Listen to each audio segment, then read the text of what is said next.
पार्टीच्या माजी नगरसेवक बहुजन समाज पार्टीचे प्रदेशाध्यक्ष के आर्मस्ट्रॉंग यांची शुक्रवार 5 जुलै रोजी निर्घृण हत्या करण्यात आली। ही हत्या एका व्यक्तीची नसून लोकशाही मूल्यांवर आधारित राजकीय स्वातंत्र्यावर गंभीर हल्ला आहे।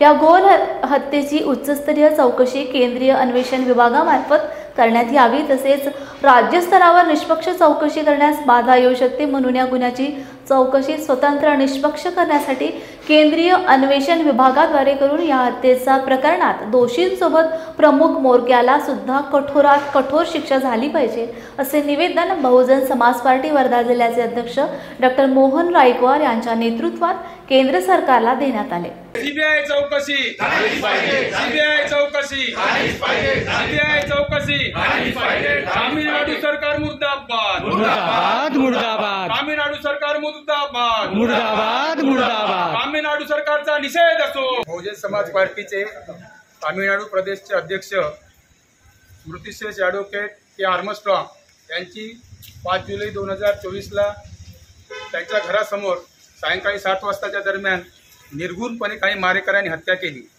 ती हत्या एवढी निर्घृण होती की त्यामध्ये जाग्यावरच त्यांचा निधन झालं आणि म्हणून तामिळनाडूमध्ये जे काही सरकार आहे, बहुजन समाज पार्टीचा प्रदेशाध्यक्ष असणारा व्यक्ती ज्यांची समाजामध्ये पैठ होती, ते माजी नगरसेवक होते, अशा व्यक्तीला जर त्यांच्या घरासमोर मारण्यात येते तर त्या सरकारचं जे काही कायदा सुव्यवस्था आहे ती कायदा सुव्यवस्था पुरवण्यासाठी ते सरकार अक्षम आहे असं आमचं म्हणणं आहे।